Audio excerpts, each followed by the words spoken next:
Evan with Grover Turf Care here, formerly Green Thumb. We're at a lawn we're going to call ST's lawn, and we just collected some soil samples, and pending approval, we'll get those sent off to the lab. This is kind of a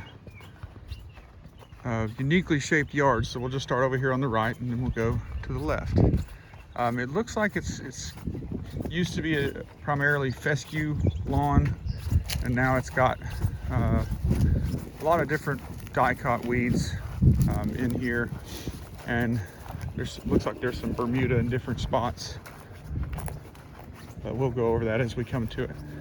Looks like the property line runs right down through here, or right there, and then comes straight in and just ends up right there. So it's kind of deceiving, but it does go all the way back to just behind these big evergreen trees. We've got a lot of clover in here, a whole lot of clover, mostly white clover. A little bit difficult to get rid of, but not very difficult when we use our particular recipe to get rid of them. So as we come back into here underneath the trees, the lawn looks like it just kind of stops right around there, and that's just tree bed. There's a little bit of lawn right back here and right back in over there. Then we come around to the pool fence. Again, just a lot of clover, a few other dicots here and there.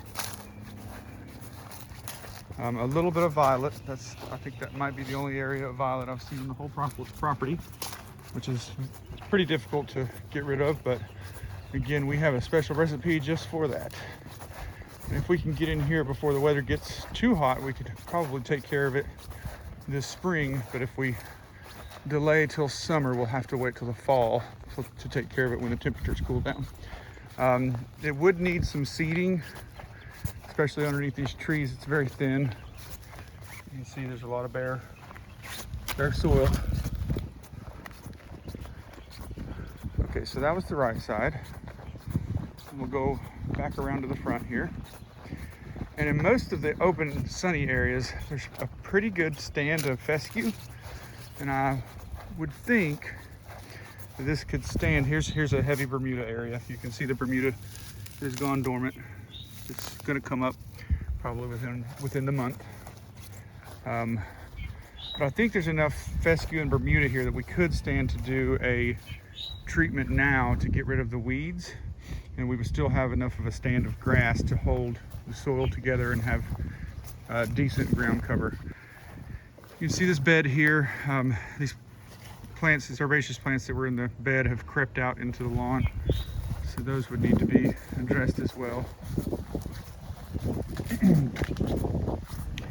Here we've got this half moon driveway and a small portion of lawn there.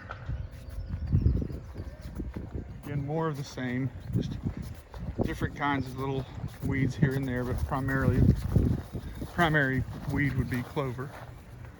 You see where it kind of goes around to the back there. We'll get over there in just a second. You can see over here this clover is growing very strong, very tall. We've got some, it's just another dicot. That one will be easy to take care of.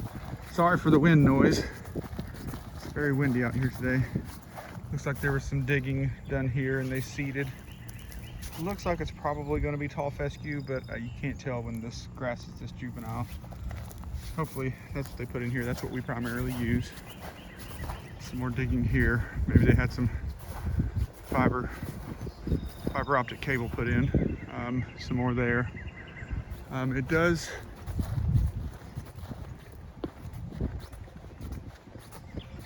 come out this way, and you can see where the neighbor's lawn begins right there. And then as we go into the backyard, we start seeing a little bit more moss here and there. And one of the soil corrections that we put down has a high amount of sulfur in it. The moss doesn't like sulfur, so usually when the moss is not too vigorous, we can get rid of it with just that when we do soil corrections, if your lawn calls for it, which I believe it will. But we will see. The lab will tell us. Here's some more clover. It's very, very strong. This is, yeah, easily 10 inches tall. Nice big leaves, but that's actually good for us because we can get a lot of product on the foliage to get it to go away.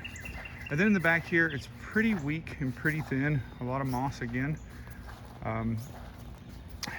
There's not many weeds here, so I still would stick with the recommendation of go ahead and doing a treatment to get rid of these weeds. You're not gonna really uncover the ground because there's just not that many weeds here. But this will be kind of thin for the remainder of this season, being spring and then also summer. And then fall, we can get in here and do a fall seeding and thicken everything up. And the lawn goes right back to there. So we were just over there, and we just kind of have to do a wrap around from both sides.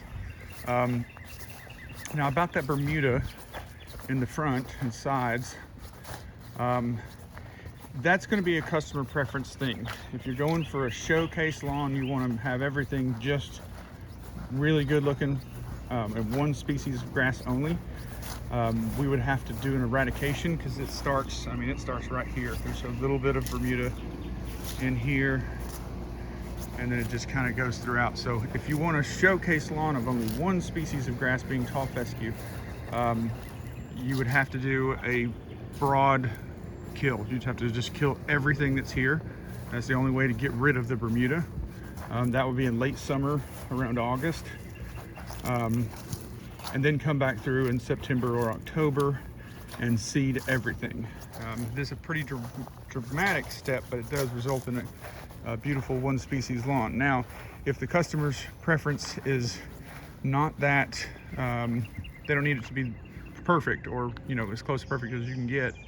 If they're okay with a mixed grass, there's a couple of options there. We can just kill the weeds, feed everything that's here, seed where it needs to be seeded, and just deal with the two species of grass and let the Bermuda come in the summer and be green in the summer, and it'll all kind of blend together. Or you can come through in the fall and seed through where the Bermuda is, so that the tall fescue comes up in the winter and is green in the winter where the Bermuda goes dormant and turns brown. So that's just up to customer preference, tolerance of mixed lawn. But either way, we could definitely help and accomplish whatever goals this potential customer has. Now I've got those soil samples. We'll send them off to the lab. They will tell us what this lawn needs, because the most important thing about growing a nice, beautiful lawn is having healthy soil.